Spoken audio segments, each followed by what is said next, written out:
Have you been wondering if your body is truly ready to support a healthy pregnancy? Maybe you've been trying for a while, or you're not sure if you're on the right track. In today's video, I'm going to share with you 5 key signs that will help you know if you're on track or not for pregnancy and what you can do to prepare for it. Before we dive in, share with me in the comments, what is your biggest fertility challenge so far? I'd love to hear from you. So come on, let's go.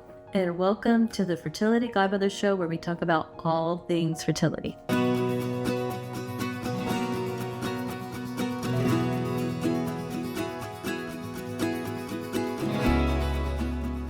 Hi, I'm Denise Cervez, lovingly known as your Fertility Godmother, and I help women overcome their fertility struggles so that they can get pregnant without putting their life on hold by using natural medicine and neuroencoding or neuroscience. If you're new here, welcome, and make sure to hit that subscribe button and that bell so that you don't miss out on any of my fertility tips and strategies.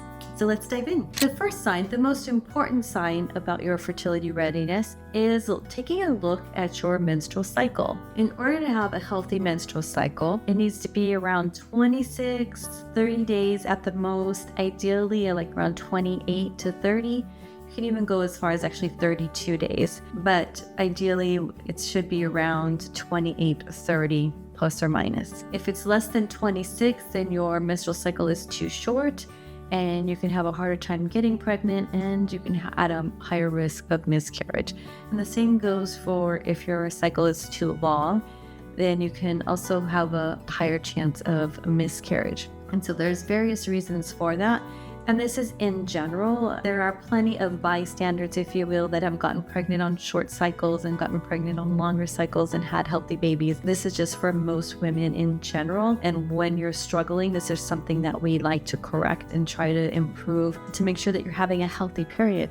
You see, the egg needs to be able to develop in that follicle just the right amount of time so that it is ready to be fertilized so that it can implant, right? So there's a lot of different things that happen in the body, and literally one little thing can throw it completely off. For example, have you ever dialed a phone number and you were one number off and it goes to a completely different person, right? Well, just imagine, we have all this division and all these things coming together from the male and the woman, and they're coming together, and a lot of things are happening and they need to go just right. So having your menstrual cycle being as healthy as possible, not having a lot of pain, making sure that you're ovulating around day 14 plus or minus, that you're getting fertile mucus around your ovulation time. All these things are signs that you are having a good, healthy menstrual cycle. Another thing I like to look at is the quality of the blood of your menstrual cycle. So yes, there are times when it can be dark, and like usually it's in the beginning or the end, but is it fresh blood? Do you have a lot of clots?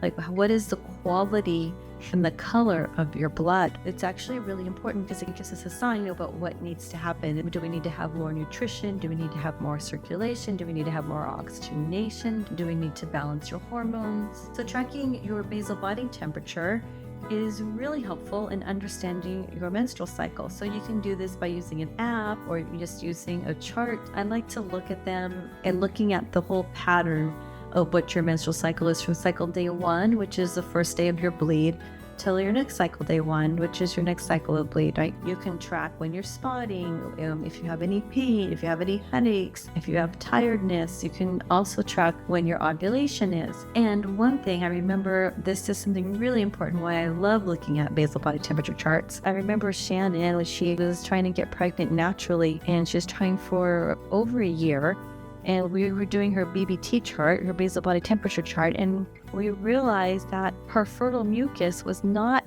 in alignment with her ovulation. So she was having her fertile mucus early, and she would be dry by the time she ovulated. So we corrected that, and boom, she got pregnant and had a beautiful baby girl. So just remember these things. It happens all the time, and it's an easy fix. We can tweak with using acupuncture. You can tweak by diet, supplements. These are things to really help get your body back in balance. So that's just one example of how a basal body temperature chart can be really beneficial. You can also use ovulation predictor kits like Inito or UVA. Those are really, really great. And I love those because they actually test your hormones as well. So it gives you a little bit deeper insight. The second sign, which goes right in alignment actually with the first sign, is that's hormonal balance, right? We want to make sure your hormones are balanced. So if you're feeling moody, if you're feeling tired, if you're having weight fluctuations, if you're getting any acne, these are signs that can indicate a hormone imbalance. Things like progesterone could be off, estrogen, testosterone, maybe even thyroid. So we want to make sure that we're testing your hormones so that we get the right insight, we get that right information. And small changes or even big changes, like making sure you're doing stress reducing activities, eating fertility friendly foods that help you balance hormones, and optimizing sleep can really help regulate your hormones naturally. If any of these signs are resonating with you so far, then let me know in the chat what's going on for you. It really helps me by letting me know what's happening and what's working for you. A third sign is your energy. Is your energy good? Is it really low? When you're feeling good, when you have a lot of energy, your body is going to be in a much better place and have more energy to give to create a baby. So if your energy is really low, then we want to look at things like your psychology. We want to look at things like your nutrition, that you're drinking enough water, that you're getting enough movement.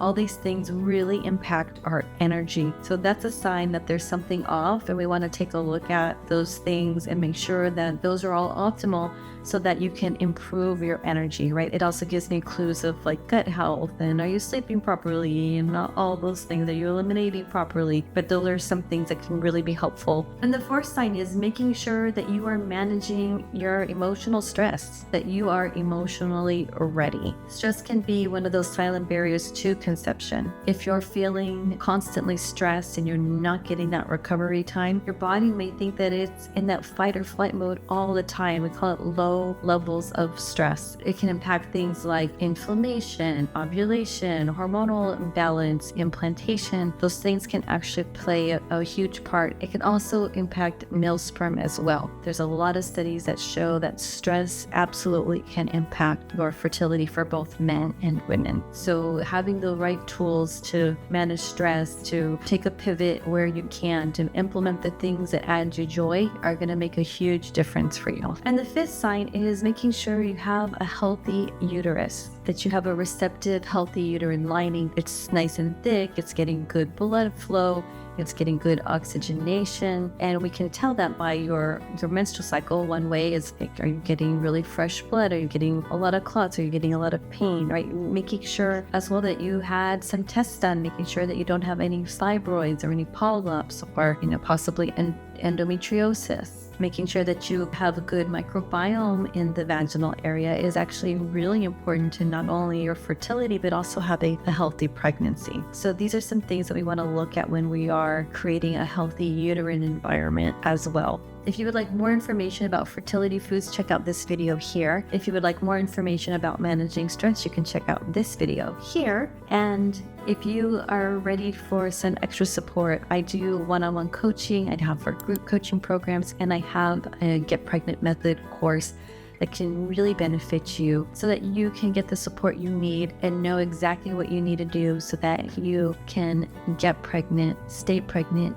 have a healthy baby without putting your life on hold. So if that's something you're interested in, if you're ready to take the next step to move further and to really start getting on the right track and stop wasting time, then click the link in the description below and set yourself up for a free clarity session with me to see how I can support you to help you with a personalized plan for your fertility.